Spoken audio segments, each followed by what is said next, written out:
the CGF Entertainment Radio Show. All right. I am Alice. I'm your host, Alice Boswell. That we have here as our guest today is Yasmin Brown. Because she thought I forgot her name. I just been calling her Brown for so long. I was thinking, like, I was like, I don't know if she called me Miss Brown, then I'm gonna have to ease in that Yasmin. And then we have Miss Stephanie, of course. Hey, how y'all doing? How you doing? All right, well, we're gonna get started here. And guess who's on time and who was way on time?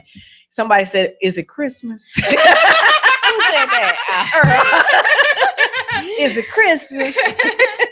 No, but hey, we got a great show for you tonight. We're gonna talk about Miss Yasmin's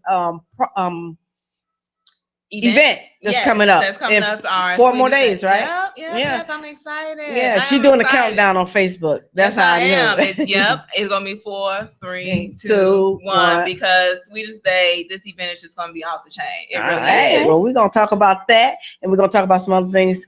We're gonna talk about our weekend first. How's that? All right. Where we went to last week, we had the cast of My Last Party here. Yes. Mickey was here. Yes. Right. Michelle Monet. So Mickey.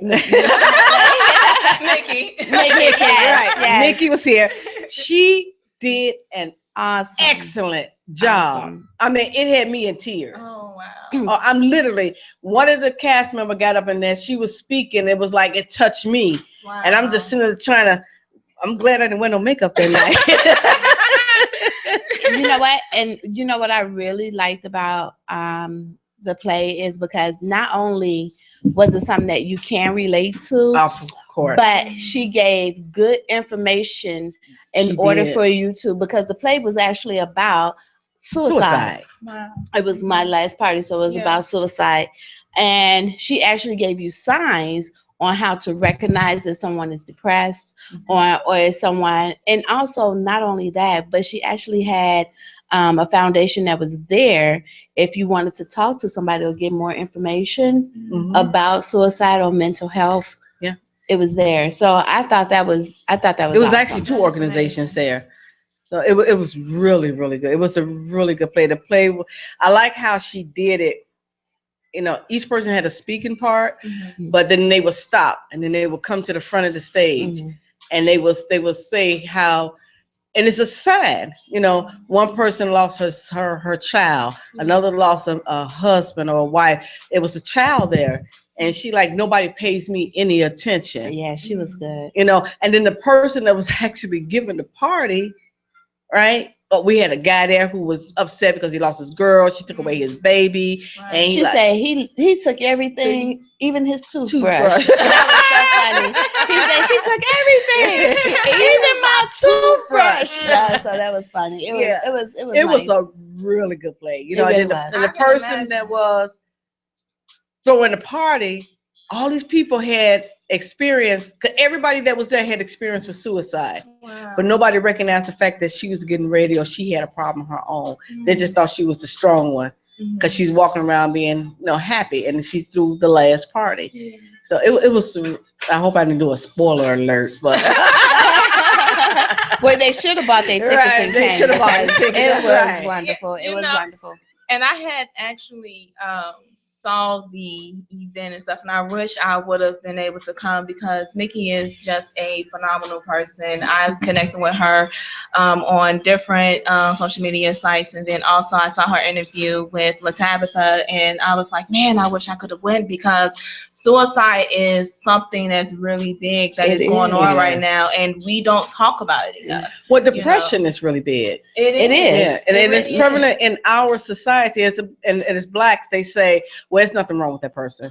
Right. Or they tell you to contact your pastor, but you really need professional help. You need help. Yeah. You know, not to say that your pastor can't get you through a spiritual moment, but you really do need someone who is qualified to be able to deal with mental health, because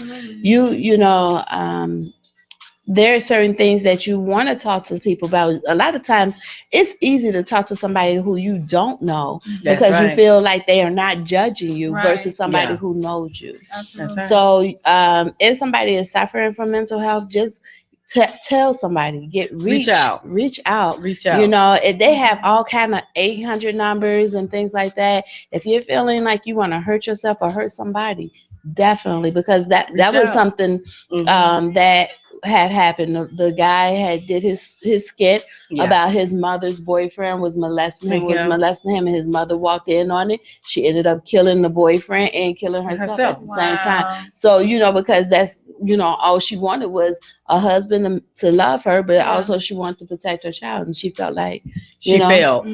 Right. So it was a really good play. So I really excellent. enjoyed it. Mickey, you did an excellent job. Absolutely. My last party. I cannot wait for the DVD to come out so I can see it again. Yeah. But the signs are there, and once again, reach out. As Stephanie said, reach out. You have to. You have to reach out, and we also have to just not reach out. We need to recognize the signs. So if you see someone whose behaviors change, it doesn't mean that, you know, they start drinking too much.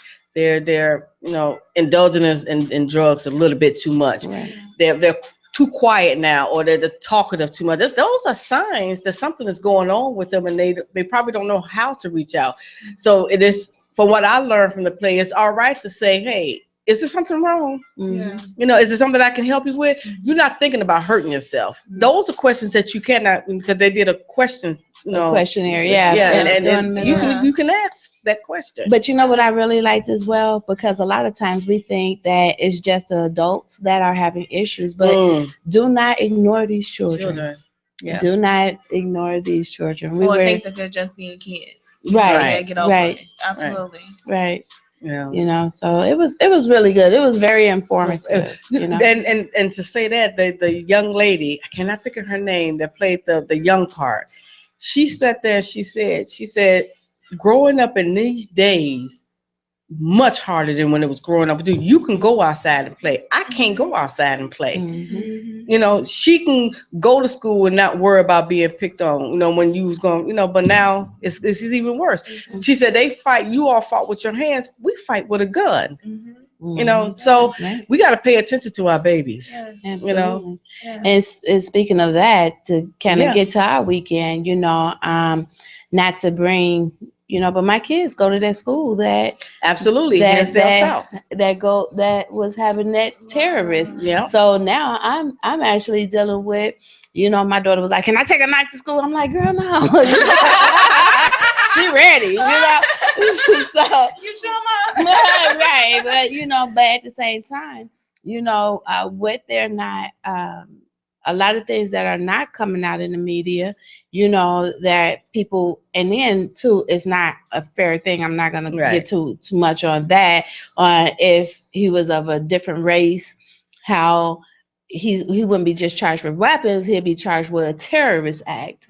You know what I mean? Because if you're talking about coming in there and you are trying to kill every nationality but your own, that's you know what I mean? So that's a hate crime. Yeah. You know, but he's not, you know, because it was stopped, you know, does that mean, you know, I mean, we get arrested and get charged with stuff for just thinking of doing something, but somebody else, it's just the weapons. We just caught all this bomb making stuff in your room, you know. Yeah, guns, and the parents said they did not. They said they didn't know anything about it, that he had all these guns. But we were talking about what our children were saying. Like my son said the same thing. Her daughter, like, I can even just be alone in the bathroom, and here you come knocking on the door. Why you in there too long?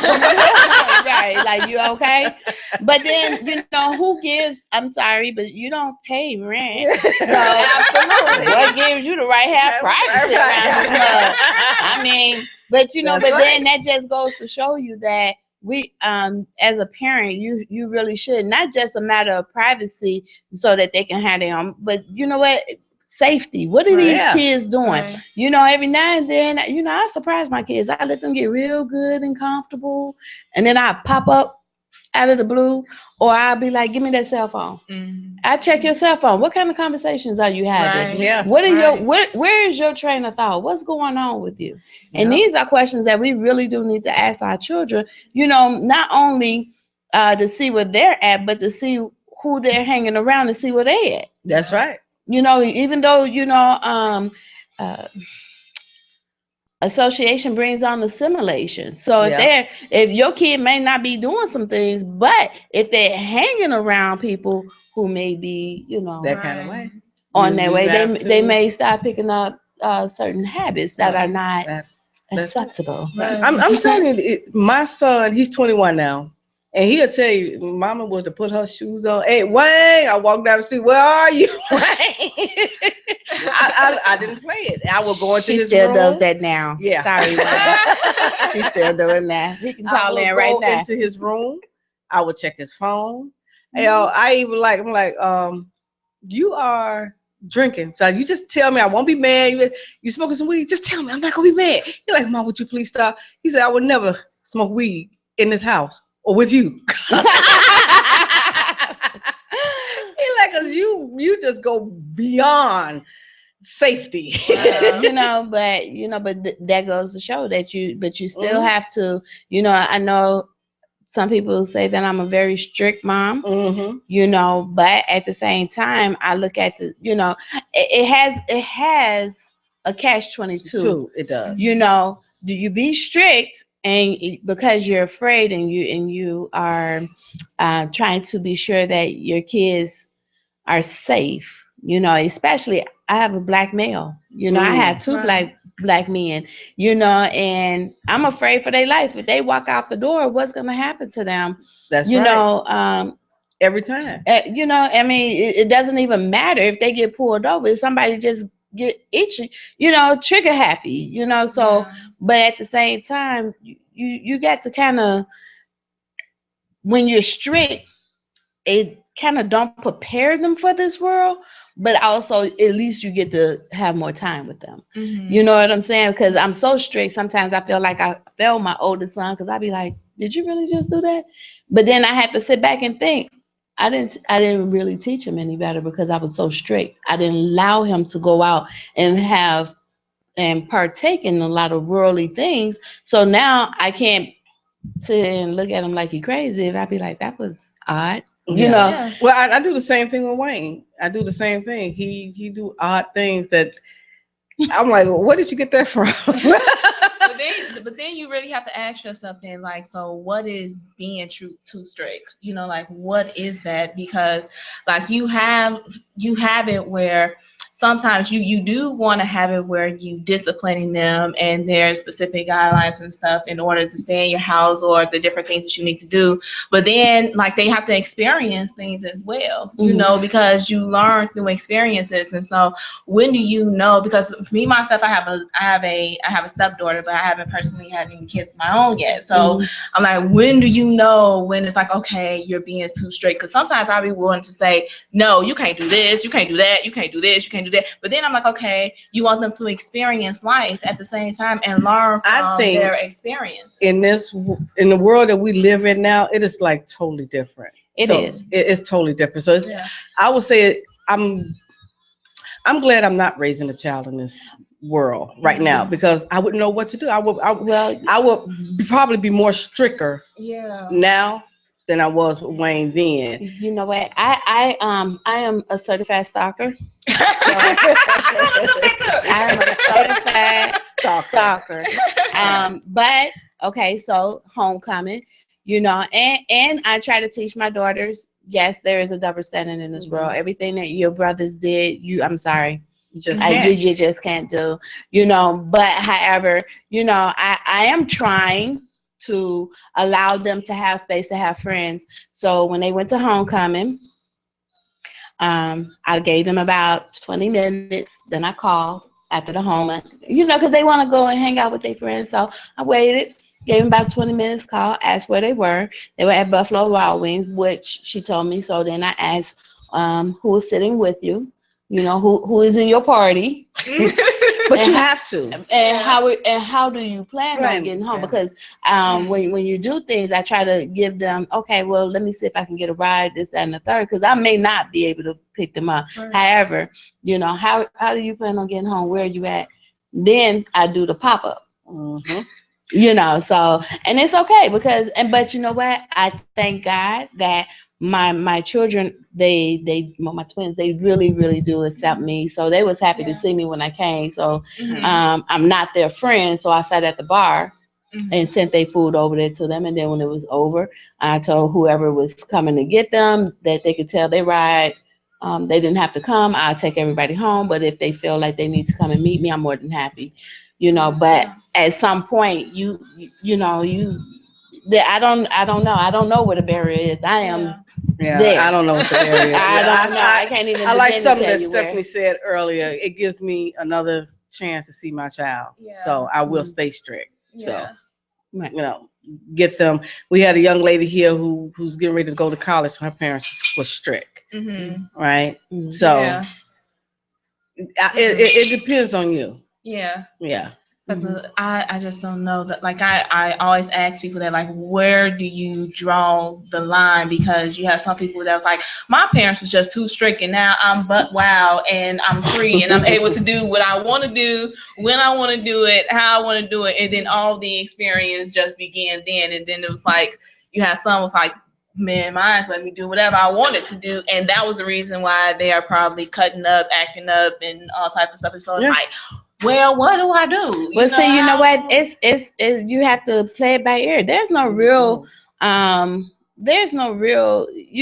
human. We're gonna fail. We're gonna, but we do try to hold our kids accountable for their actions. That's right. So that's the most important thing, I think, is that, because I tell you, my mom, when I was younger, she was really strict with me. My father never told me no. Never. To this day. I'm old as dirt. And my mom told me no. My father never, ever, to this day. And if I call him right now and ask him a question, can I have, he might not have it. He'd be like, I actually say, oh, Dad, I know it's okay. It's okay. You know what I'm saying? I don't put him under that pressure, but my father has never told me no. So with that, I had the best of both worlds, because, I know over here I can get whatever I want, but over here, so it kind of gave me a little bit of discipline, so to a certain degree. Well, I got none. I can tell you that. None. My father or my mother. So none. Oh, no. None. I walked to the corner with a boy because I had to stay, and I had to stay on the porch. My brother couldn't get off the porch, but I had to be the one to stay on the porch because I'm the girl. Double standards. I got off. I let this boy talk me off the porch. I walked to the corner. We walked around the block once. I was safe. I got back on the porch. He talked me off the porch again. Next thing I know, before I can hit that corner, it's 113th and State. I feel somebody beat me in my back. And we're talking about a summer day where everybody's on the block, and then made me sit on the porch. I couldn't go into the house because I'm embarrassed, So I'm like, no, my mother didn't play that. And then my father come, and he wasn't gonna talk to the boy that pulled me off the porch. And he got his gun with him, right? Because he's a security guard. Yeah, nobody wants to talk to you with a gun. Right. So no. So it's hard raising kids, especially because you don't know. You don't know if you're doing right or you're doing wrong. Just understand that you can't be your kids' friends because but you do have to keep the door open to allow them to come in and communicate with you. When there are things that are going on, you can kind of see and hear when things are, what's wrong? I date my kids. I take each one of them. Mine too. I take each one of them on a date, and I sit down and I let them talk to me very respectfully. However, that's the time where they don't get in trouble for what they're telling me. So if they did something or had something on their mind they thought they might have got in trouble for it, they know this is the time that they're not going to get in trouble for it, and then they know that this is a time for correction, not discipline. Yeah. Okay. I love that, actually. Yeah. I think that is great. I love that. I do that with Wayne. I told me and Wayne, we date each other once a month. We'll decide we go to a restaurant that we have never been to. We still do that now. Wow. I love that. Yeah. I've actually never heard of anybody doing anything like that, so I like that. Yeah. Just give them the option to be able to talk to you. To talk to you. And to give them, and I like to do that with Wayne because it gave him the option, it gave him a choice. And I'm not always being the boss of him. So now he has a choice. I think that's a part of growing up too, because now he has a choice. Right. You know, not just mommy says and that's what's gonna happen, which some of the time it did, but again, no bills were paid by him. Right. But he old enough now. He can pay He can pay some bills now. And he will be paying bills. He paid bills over there with his daddy. All right, look. We're gonna take a break, but real quick. T-Bizzle is opening up for the Delphonics at the Promontory on Thursday, October 13th. You can get your tickets there, right? Let's go out and support our girl. We're going to be there this Thursday. Yeah. All right, and we're going to have a ball. Yeah. All right, so we'll see you at the Promontory, which is in Half Park. Yes. Yes. All right, on Lake Park or something. So we'll be back in 2 and 2.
Hey, welcome back to CGF Entertainment Radio or Intellectual Radio. We're here every Tuesday at 9 p.m.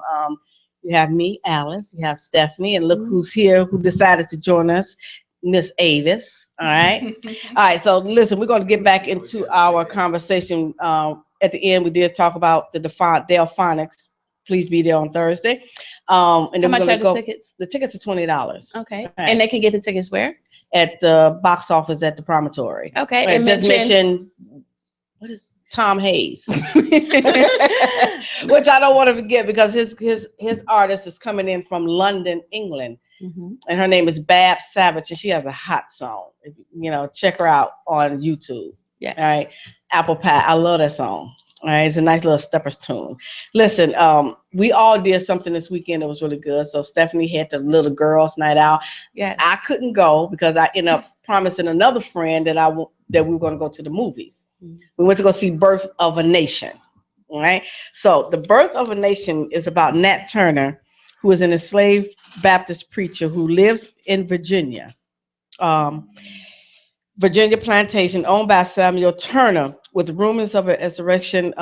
Basically, they're going to take over their masters, right? In the air, another white clergy pastor convinces Samuel to let Nate preach, give a sermon to the other black slave to calm them down, to keep them from thereby having any notions of an uprising, right? They gave him a Bible. This is what he had to do. Has Nate witnessed the horrific, and when I say horrific conditions of his fellow men, he saw a rope around a child's neck as a white girl's carrying, but they're playing. They think that was funny. Oh, wow. He saw them not eating right, being beaten. He saw, in one scene, they went into this I don't know where they were, but they went there and they had two slaves tied up. I guess they did something wrong. And the guy wasn't eating. He said, "Oh, you're not gonna eat, huh? You're not gonna eat." So he knocked his teeth out and took a spoonal thing and put it in his mouth and made him eat, right? By knocking his teeth out. So it was horrific. When he decided he could no longer stand by and just preach, he used the Bible against them, really. And then on August 21st, 1831, Turner Quest for Justice and Freedom leads to a violent historic rebellion. It was like over 70 masters or slave owners that got killed. Because they went at night. They did this at night. Strategically, they went in and killed everybody. The whole thing was, as many times they make these movies, you would think at some point you would probably kind of use it, but I was still sitting there, cringe and upset and want to be sick. And just real quick, it was played, directed, and I believe, I want to say financed by Nate Parker. I'm not for sure about that last part. But Nate Parker, he played in a lot of movies. Gabrielle Union was in there, but she didn't really speak. But her scene was very emotional as well, because the slave owner had a party. One of the guys said, "Go get her." So they had to they sent the house Negro to go get her so they can sleep with her and her husband. And he like, "No, that's not going to happen." But they end up taking her anyway. So it was horrific. Samuel and the guy asked Nate, he said, "Okay, so what about your God now? So if there's a God, why did he let this happen to my wife? This is my wife. It's not a girlfriend." And you wouldn't want to do this to a girl anyway. Right. And then Arnie Hammer, who played Samuel, and then Ajani Naomi King, who played Cherry, who was Nate Turner's wife. So it was a deep movie. It probably won't get as much Fame as 12 Years as a Slave, right? Because this is the guy who fought, who said he couldn't take what was going on.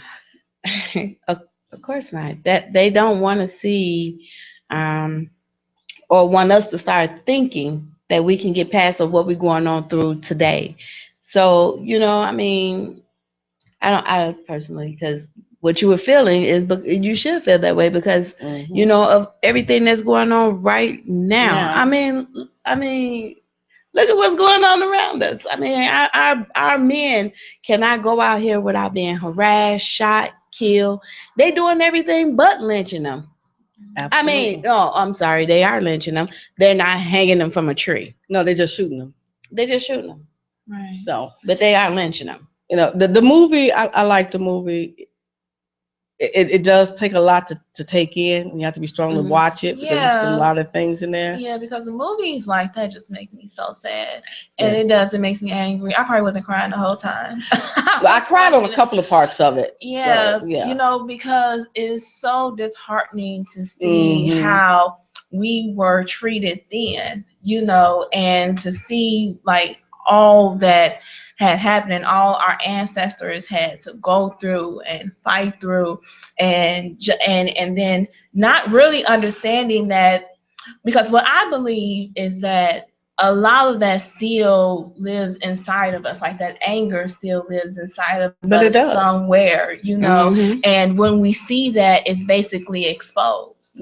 And so it would have been so sad. Like you said, we kind of experiencing it now. It's almost like history repeating itself, except for it's in today's form. But you know what? It's not repeating itself. It just never stopped. Yeah. It has never stopped. It's never stopped. A new way. What's happening now is that the media is taking over. We have cell phones, they have cameras, and we can go live, and we can see everything right in front of us. It's in our face. It's more so in our face right now than it has been ever before. So and that's what's making it so sad, that when you sit back and realize that this has been going on all along. All along.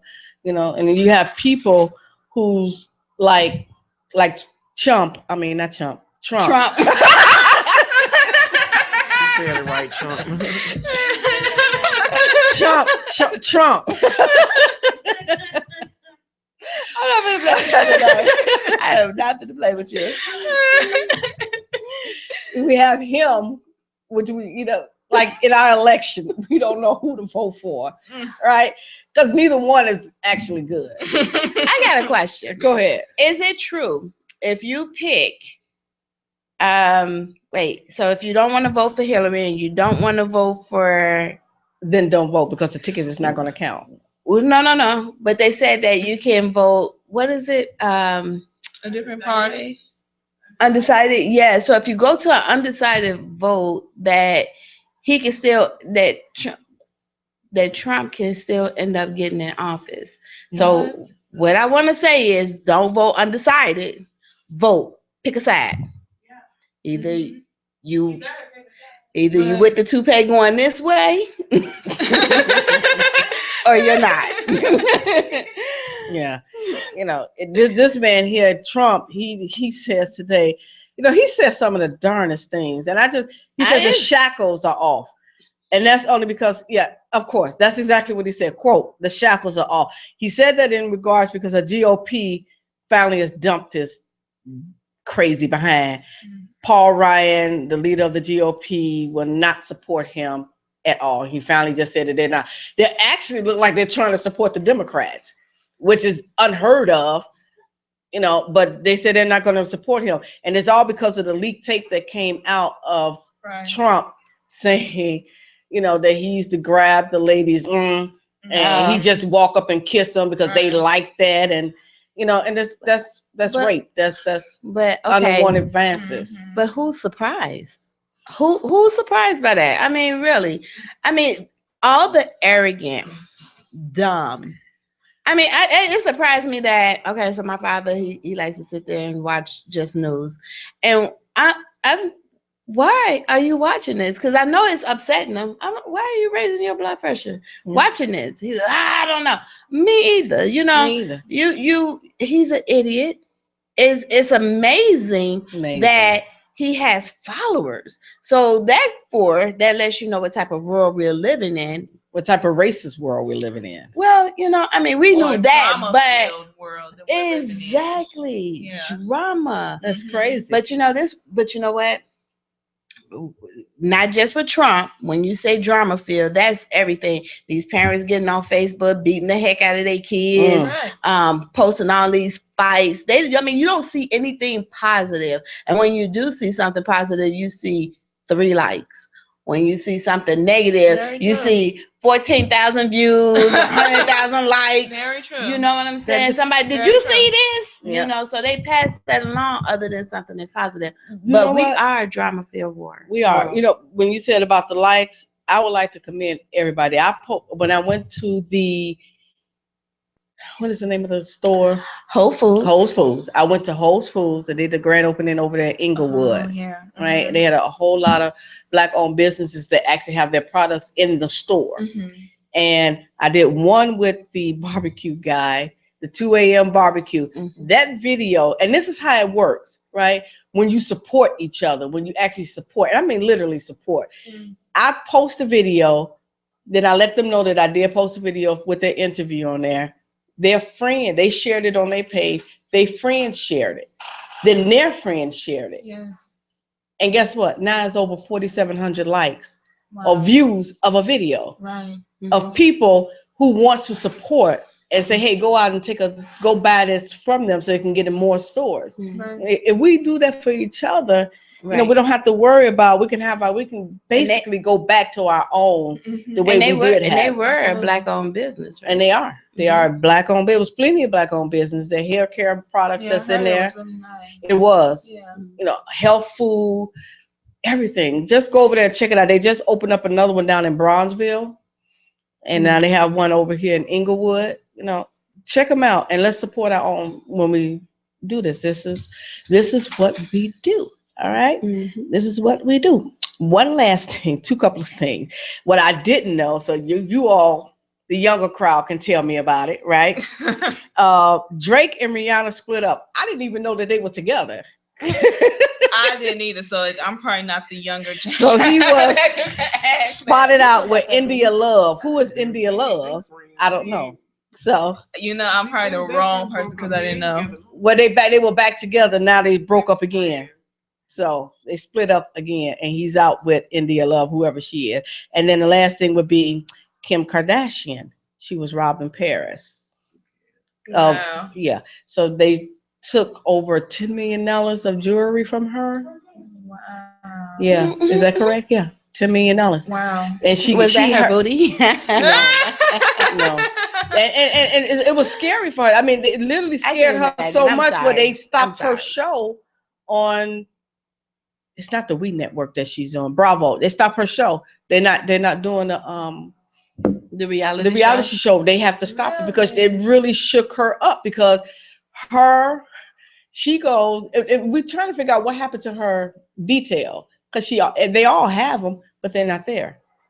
Mm. And there's supposed to be 5 police officers, but men dressed as police officers go into the hotel and rob her. Wow. And put her in the bathroom. It probably was them. Well, it sounded like an inside job to me. Of course. It had to been. Yeah. And then you walking $1 million worth, that had to be. Right. And then you walking around. Who walks around with that much jewelry on? She does. But again, they have, and a lot of the media outlets would say, well, like, in a way she put that on herself because she actually broadcasts what she have and where she is every time. Mm-hmm. Every time. She's one of the stars that actually says, this is where I'm going to be. This is who I'm going to be with.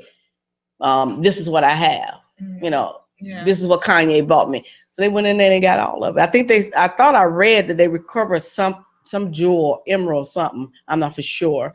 But I feel bad for her because it's still scary. I've been robbed before. She shouldn't have had to go through that at the end of the day. No, at the end of the day, she's still a person. Yes, that's true. Absolutely. She's still a person. I'm sorry, Kim. I didn't. No, but she's to me. I've been robbed, so I'm telling you, I got robbed, and it is not a fun feeling when you think that somebody can actually hurt you, and you see a gun to your face. Yeah. You think you can actually die at that moment, and at that moment, you don't care what you have, just take it all. I don't give a crap. Take it. Right. So Kanye was on stage, and they said they told him what happened with Kanye. He was in the middle of a concert, and he walked off. He walked away, which by right, I guess that's her husband. He probably would. He would be upset about that. Yeah. So I think he was in the middle of a concert. He was in the middle of a concert. One of the girls at my job went to the concert. She said it was 10 minutes left. Oh. So that was not a big deal. He said he should perform most of the show. Oh, well, then what they complaining about? They said it wasn't a big deal. Well, they had some reviews saying that people was upset that he left. And he shouldn't have left.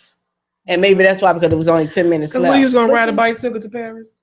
But you know what? No, he probably just went to go check on his wife. He was fine. He found out she was fine. I mean, it was only 10 minutes left in the show, so that's his wife. So, hey, go to her. I would. I would expect my husband to stop doing whatever he's doing to come and see about me. Right. At least make a telephone call. If he can't get to me, at least make the telephone call. Right. That's me. So because he probably wouldn't be able to perform right anyway, knowing that something probably happened. Yeah, because how could you do the last 10 minutes of your show knowing you don't know if she's hurt or anything? You're just gonna keep performing? No, he found out she was fine at that point. And he had told him about it. He didn't find out when it was going on. No. They told him and he left the show. That's what they told me. They said they told him, and then whenever it was, he left the show. Then there was some reviews said that he should have finished the show. Mm-hmm. So, well, you know what? It's twofold to that. I mean, if I'm paying $150 for a ticket, I want all my 90 minutes. I don't want 88. I mean, you know, when you find out something wrong with your mama went to the hospital. They was like, she's stable, she's fine. Like, I gotta get to the hospital to see her. Then you can do whatever, taking care of biz, and when you find out about people, period. Nobody just run and jump and go when they fine and I mean, because when he found out she was fine, I'm not saying. But you can't be fine because I'm not saying fine like that. I'm just saying she was fine. She wasn't killed. She was everything that they were investigations going on, whatever. So therefore, they was trying to say, maybe it sounds selfish, but if you call me and say you got robbed, and I know you're fine, I probably would go on with everybody's not the same. Maybe if he would have went on with it, maybe he wouldn't felt right inside performing because his man probably wouldn't have been over there. Yeah. Exactly. That's all I'm saying. His man would have, because my man would have been there. Yeah. My man would have been there too, but as My a man consumer, still I wondering if still she want still my got 88 robbed. minutes. I don't want my 80. I won't hold. And then you talking about Kim shouldn't have show off her jewelry. All these celebrities show it off. When Sierra got her ring, she showed it off.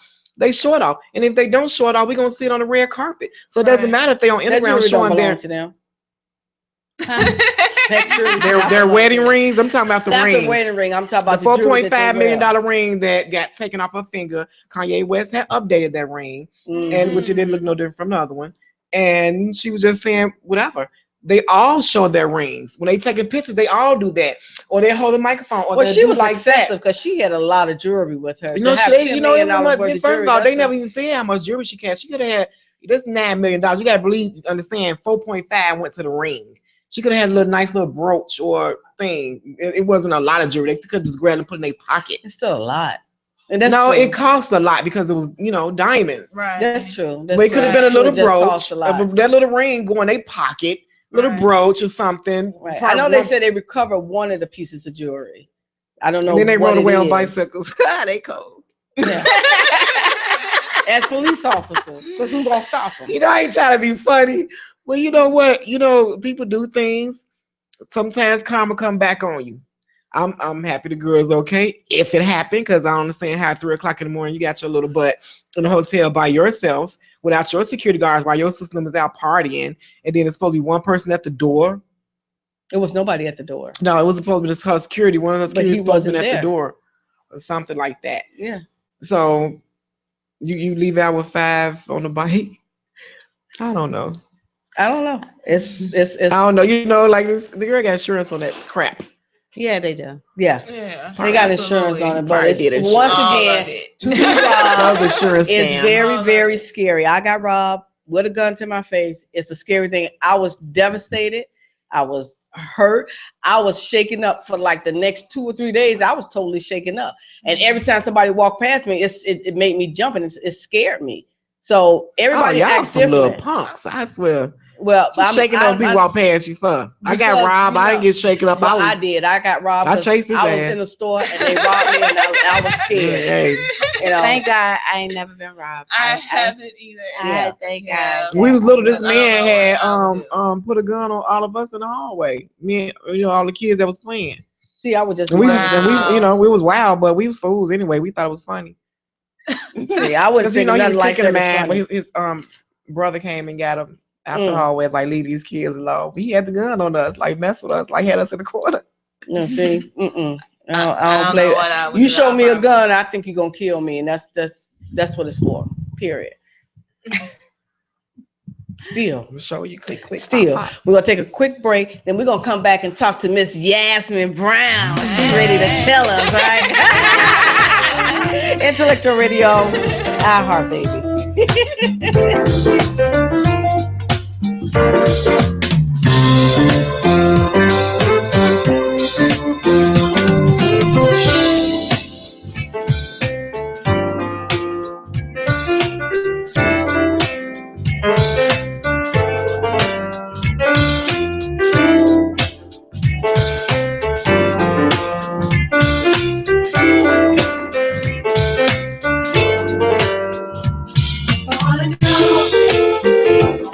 I wanna know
Miss Yasmin here, Stephanie, and then go Avis biting on the nails down there. IntellectualRadio.com. We're on iHeart, baby, so make sure you listen to us. All right, Miss Yasmin Brown. Yes. So we got the boss, B-O-O, no, B-O-S-S. Right. I can spell You know, right. it's all right. It's all right. Kind of man like Bozo. When they had him to go write the word, he couldn't spell pickle. I don't know, y'all saw that a long time ago. They was playing a game, he had to spell pickle. Nothing wrong, he had to erase it and do it over, and they had to cut the show. Cut the show. I was little when I remember that. I remember that too. So, Miss Yasmin, all right, tell us a little bit about yourself. Well, basically, a little bit about me is that I was just like that shy little girl that used to be so depressed. I used to feel like my voice wasn't valuable. I used to feel so insecure. So when you were talking about the suicide and everything, I never got to the point where I wanted to kill myself. It was probably because I would probably be too scared to kill myself. But I was just really closed off, and it felt like I was in a shell, and it was like, I just want someone to see me. I just want to be open because I had so much to say, but I felt like nobody would want to hear it. And so as I continued to grow up, I decided, like, okay, if I'm not going to be me, I'm going to be like everybody else. And so I literally started doing all the things that I saw other people doing. I would dress the way I saw my sisters dress because they were popular and all those other different things. And then whatever I seen other people was doing, I was doing it. So when people were was leaving school early and stuff in high school, I would do the same thing. We had 8 periods, and I was probably at 3 of those 8 because that's what everybody else was doing and stuff too, up until I got into college. And I'm like, okay, I'm for real depressed. I'm constantly going to sleep crying. I'm waking up not really wanting to wake up. It's things that I have to do, but I don't really want to do it. I'm chasing and I'm trying to date all these different guys because I want them to see me as worthy. I want someone to love me and all these other different things. And then I'm like, but this is not the experience that I want to have in this world. This is not how I want to show up and people to say, this is Yasmin Williams at the time, because I'm married now, so it's Brown. And so that's when I decided, okay, enough is enough. And I started to find and figure out who I am. And God just started to conform to that. He started bringing in people that was helping me and that was believing in me more than I was believing in myself at the time. And then one woman that I spoke with particular,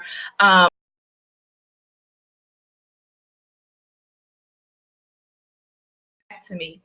And she ended up responding back in literally 2 seconds. So I always tell people, don't ever assume that people are not willing to connect back with you that you want to connect with.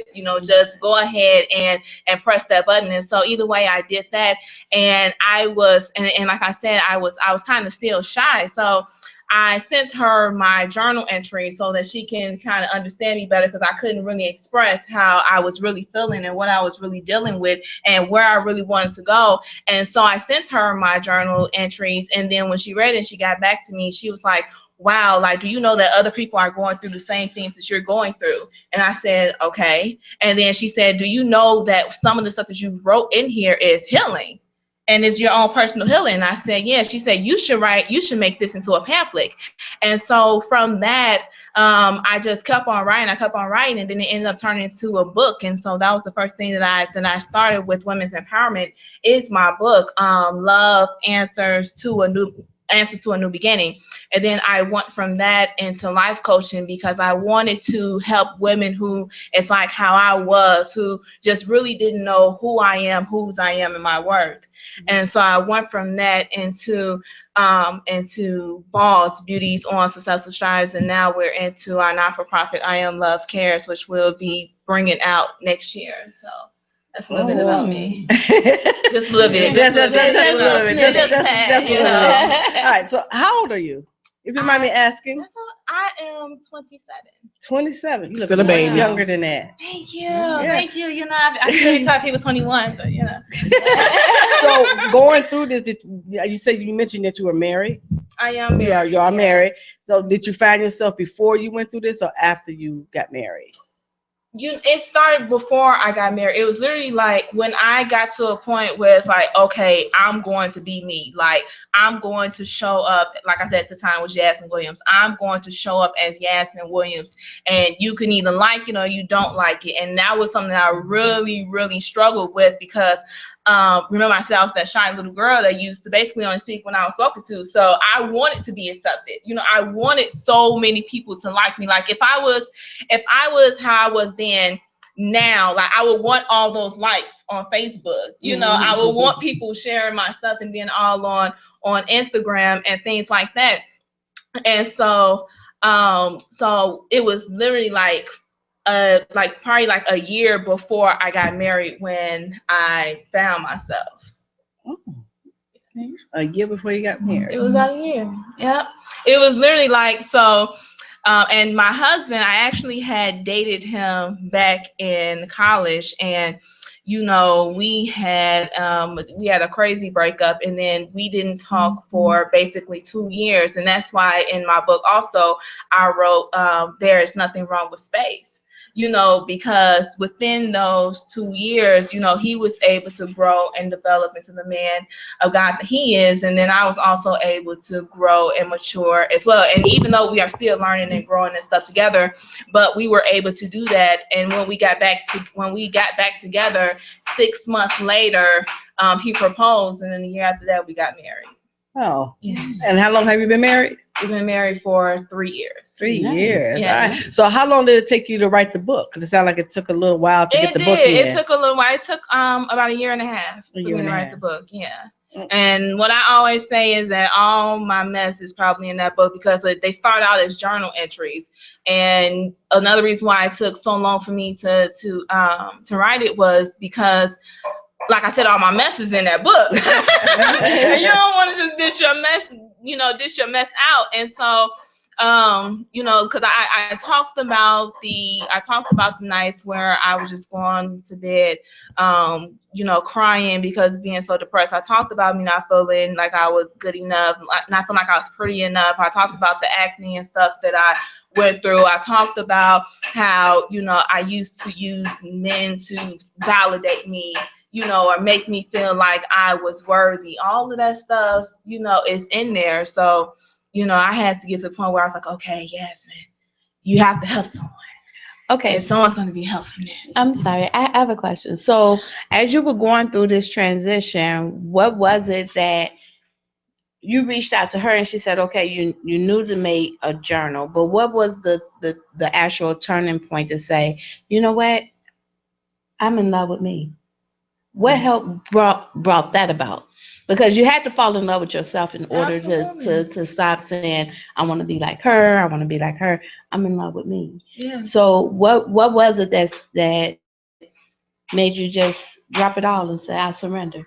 Right. It actually wasn't really a moment. It was through the writing the book and through me talking to them where I got to that point. But where I decided that enough was enough when, and I talk about it in the beginning of my book, when I was dating this guy that I thought that was just the perfect man in the world. Like he was the first one to make me feel like I was valuable, like I was actually worthy, like I was actually a woman, because he treated me so well. He had made a little song for me, playing on his guitar. We was making me food, making me breakfast, and all those other different things. And it was so nice. I've never had that happen before. And then when him and I began to separate and stop talking to each other, I went sort of kind of crazy. Because I thought, like, okay, God, you sent me this great person, and then he stops talking to me, and we stop seeing each other. I'm like, why? And then it was one night, and this is when I was really, really like bawling out, crying. I'm like, I'm sitting. I wasn't even sitting on the bed. Actually, I was sitting on the floor. Clearly, the bed was right there, but I decided to sit on the floor. And I'm crying. And then my room was a mess. Everything was just crazy. And I'm sitting there and I'm bawling out crying. And then God said, it's because you deserve better. And I heard that clear as day, and it was so crazy. And that's what he said. He said it's because you deserve better. And that's when I just started writing all types of stuff. And I was just up, just doing so much writing that night. And then, like I said, things just started to continue to form and stuff. Because even then, I was not in love with myself. It was just at that moment I had heard that I deserved better, and I just went with it. Mm. Okay. So with the book, and how do you help other young ladies like yourself who may be like you? Absolutely. So I wrote the book in two different parts. So part one talks about spirituality and basically whose you are. So it talks about God being as love, because again, like you were saying, you have to learn how to love yourself. And in order to love yourself, you have to know exactly what love is. And I refer to love as God. And so in the first part, it talks about how to reconnect with who you truly are, and how to begin to experience that relationship with God, or whatever you call your higher being, So that's what part one. Then part two talks about, like, basically what's going on in society, like with me personally, with me going through the depression, with me going through the different things with the guys, and then with me going through trying to be like everyone else and being a clone, and with the other part, what I was saying, that with being okay with space and all these other different things, and talking about how I went through it in the book. So one of the things that I talk about is affirmations, because you've learned something about yourself, and now you have to unlearn and relearn. So, for example, if you learn that you are ugly, which at some point I had learned that I was ugly because I was dark. I'm dark skinned. I had a lot of acne on my face, and my weight was up and down, and it was so crazy. And so I had learned that I was not that pretty, or I was ugly. And so what I had to do was unlearn that, with me learning that my black is beautiful. Learning that, no whatever is going on with me, like, it's me. And it's okay, because even though it might not be society's way of this is the baddest, I am still beautiful. And so I had to unlearn that, and then relearn I am beautiful, and just continuing to reaffirm that in my mind and out loud, because those negative thoughts is going to come, and you have to have an attack thought, which, like, okay, if you say I am ugly, no, I'm beautiful. I am beautiful, and so that's one of the things that I put in my book, in a way to help the women to escape or get away from those negative, toxic thoughts and feelings of unworthiness. And this is what you talk about. I see that you have these different events, and they look wonderful. I would like to attend one. And this is what you talk about at the events. At the events is different. So with how I used to be, and then how I am now, you can see the shift in what I do with my women, because now it's all about with Beauties on Successful Strides, particularly, we have women in our organization that has so many different walks of life and doing so many different things. You have business owners, you have people that are doing well within their career, you have women that are has the husband and have kids and the family, and and they just have a lot of different things going on. But what you realize with them is that they still feel like it's something missing. They are not fulfilled, or they're not catering back to themselves. So what we do with our women is basically help them to get back into them. Help them to release their frustrations, of the word, because they movers and shakers. They got a lot of different things going on. They have a lot of different people that depend on them, all these different things. And so what we do at the events is let them release, have a good time, get back inside of who they are, love back on them, and then go back in the world. And so we do that through an array of different events. So we have like karaoke nights. where that's where they just like have a tremendously fun time with other positive like-minded women. And then we do that through our luncheons. So we have our luncheons where we have guest speakers that comes out, that talks about so many different things. So we do birthday celebration there, and then we celebrate the women who have been accomplishing the goals and stuff that they had set out for themselves, and then we let them say what's going on with them when they introduce themselves. So one thing that we ask them is, how can I serve you? And when you say that, it opens them up. So that way they are releasing, they're celebrating, they're receiving recognition for the wonderful things that they are doing, and they're being empowered and inspired by the speakers that we bring out. So that way, when they go back into the world and do all different things that they have that's going on, they're not forgetting that, okay, I still matter. And what I need still matter, and I need to continue to be celebrated. And that's the most important thing, that we still matter. Absolutely. That is awesome. You are awesome. So are you writing another book? I will. because I really want to. The next book that I want to write is going to be it's going to be about like the Proverbs 31 woman, because a lot of women basically want it all, but we don't know how to get it. So we get to the point where it's like, I'm going to settle. So where, I'm just going to focus on my business, and I'm not going to think about no man. I don't want no man. I'm just going to be all about what it is and I'm doing, about my money, about my paper, then that's it. And you got some of the ones that I'm just so about my family.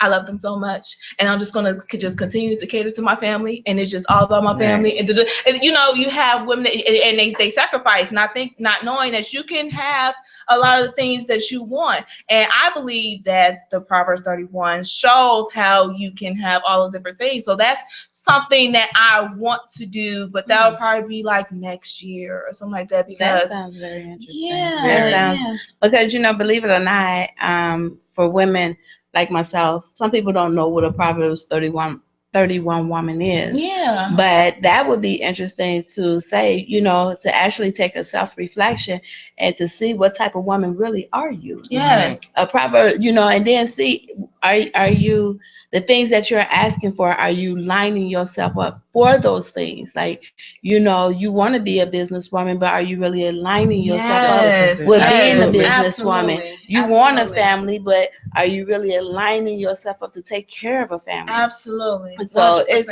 that is an excellent idea. I would love to get more material when you do decide to do that. And I'm looking for next year,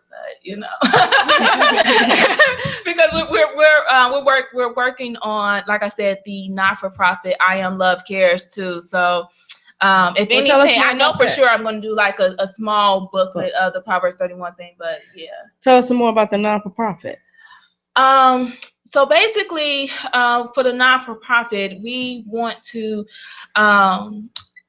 have the women of Boss Beauties on Successful Strides to pour into the women, the teen girls, and the children of I Am Love Cares, because that's basically the reason why I do everything, is to go back into the women and the teens and young girls who is like how I was, and how a lot of us have been. Like I said, we just talked about suicide, we talked about depression, we talked about all those different things, and that is so real, and it happens all the time. And a lot of times we don't like to talk about it, because we don't want people all in our business.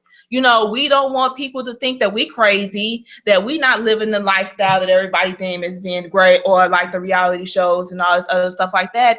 And so I want to have it. So with the Women's Center, I basically want the women of Boss to pour back into them, just like it was 3 women that poured into and connected with me, spirit to spirit, and helped me to get to where I am today. So we're going to have, so what I'm looking to have for I Am Love Cares is it to be like a resource center. So we're going to be doing different workshops and stuff. We're going to do a Proverbs 31 workshop. We're going to do workshops on career building and stuff like that. We're going to do workshops also on learning what your purpose is and how to walk inside of your purpose and things like that. And then we're still figuring it out and stuff as well. But those are things I know for a fact that I want us to do. You are a very inspirational person. Thank you. Hey, tell us about your event that you got 4 days. You got it on Facebook. So y'all. just let y'all know, I am doing a countdown. So Right. please expect 4, 3, 2, 1. Right. Like, we have so much stuff going on. I am so excited about this event because this is actually the biggest one that we have ever done, because we're also celebrating our 2-year anniversary. We didn't celebrate our 1-year anniversary. So I had said that for our 2-year anniversary, like, we are just going to go all out crazy. I think I probably went a little overboard, so y'all gonna bask in my overboardness. Because we're gonna have complimentary massages there, we're gonna have complimentary cocktails, we're gonna have all type of food and beverages, we're gonna have different food stations, we're gonna have a sketch artist there that can sketch an image of you for free. We're gonna have a really dope DJ. Her name is DJ Honeybee. She's pretty known out in New York, and now she's making her presence known out here in Chicago. And then we're gonna have guest speakers Jamal and Natasha Ann Miller with Married and Young, and we're going to have all type of raffle giveaways and all type of fun stuff. It should be really nice. And where is this going to be held? This is going to be at the Chicago Marriott Midway, so on 65th and Cicero. That's right there at the airport. Yeah, right there. So do you need tickets to go to this event, or do you have to sign up to go to the event? Absolutely. So to register, you just go to bossceleb.eventbrite.com. So BOSSCELEB.eventbrite.com, and you can register and stuff there. And what time is it? It's going to be, the doors open at 6 o'clock. In the evening? Yes. It's until 10 o'clock. Until 10 o'clock. But please be on time, because we have a lot of stuff going on that we're going to be doing at the event. So, yeah. So you said there would be complimentary, but is there a cost for the ticket? There is a cost for the ticket. So the tickets are $50 per person, or 2 for $90. But right now we have a sponsor, Charlene Johnson, with her event planning service. They sponsor 40% off of each ticket. So right now it's only $35 per person. So yeah, good job. Nice. Yeah. All right. But young lady, you are very inspirational. What else you have going on? And where can they get in contact with you if they wanted more information about the ball? And we have to say balls, but we have to say too, because we have to put a disclaimer out there. Right. Make sure you tell them what the disclaimer is. It's Boss Beauties on Successful Strides, because it's another phenomenal organization out called the Boss Network. So we're not the Boss Network. They're so wonderful. They're great. They really are, but we're not them. We are Boss Beauties on Successful Strides. So yeah, and to get in contact with us, just go to our website, beautystrides.com. So beauty strides, VES at the end.com. Okay. One more question. Your book that you wrote, how do they get a copy of that? Right. So we our book is on Amazon. The book is on Amazon. It is again, Love Answers to a New Beginning. It's on Amazon. It's on Barnes and Noble website. It's on iTunes. It's on a lot of different places. So you can just Google it. I forget all the platforms it's on. Oh, wow. So we would like for you to come back after the next book is done so we can find out more about that and for more about you. Thank you. The next year will be like the 3rd year, so we're definitely going to see you. Oh, my gosh. Thank you so much. I'm so happy to be here and then to talk with all of you about so much stuff that's going on right now. So it was great. It was, and we appreciate you coming in, and because she was supposed to have been here a couple of weeks ago, but she got sick. I know, I couldn't get out the bed. I was so sick. I'm like, Lord, but you could hear the disappointment in her voice. It was so bad, and I called like a few days early because I'm like, you know what? I'm going to try my hardest and my best to come. I'm like, but it's not looking too good. And so I really wanted to be here. I really did. But I'm so excited that I'm here now. I believe that everything is divine and its purpose filled. So it was meant for us to connect today. Yes, that's right. Tonight. Yes. And we want to thank Ms. Yasmin Brown of the Boss which is the Beauties on Successful yeah. Strives, Yeah. right? Not the Boss Network. Put that disclaimer out there. Do you have a Facebook page? I do. So our Facebook page is Boss Beauties on Successful Strives, and our group page is Beauties on Successful Strives. So we have a group page and a fan page. And the website? And the website is beautystrives.com. Beautystrives.com. Yeah. And then we're going to definitely put that information on the Chicago Girlfriends Facebook page, so you can definitely follow her.